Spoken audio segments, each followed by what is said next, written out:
தோன்றி தமக்கு என்ன வேண்டும் என கேட்டார்.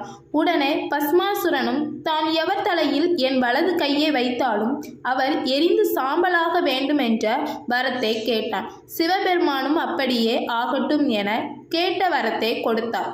சிவபெருமான் கொடுத்தது உண்மைதானா என பஸ்மாசுரனுக்கு சந்தேகம் தோன்றியது. உடனே சிவபெருமானிடமே சோதிக்க நினைத்து சிவபெருமானின் தலையில் கையை வைக்க முயன்றார். இந்த எண்ணத்தை புரிந்த சிவபெருமான் ஓர் மலையை உருவாக்கி மறைந்து கொண்டார். இதனை அறிந்த திருமால் மோகினி அவதாரம் எடுத்து அசுரனின் முன் நின்றார். அவளின் அழகில் மயங்கிய அசுரன் தன்னை திருமணம் செய்து கொள்ளுமாறு வேண்டினான்.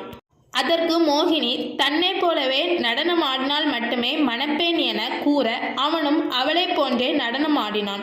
மோகினி தனது வலது கையை தலையில் வைத்தார். பெற்ற வரத்தை மறந்து பஸ்மாசுரனும் அவ்வாறே வைத்தான். அக்கணமே சாம்பலானான் பஸ்மாசுரன்.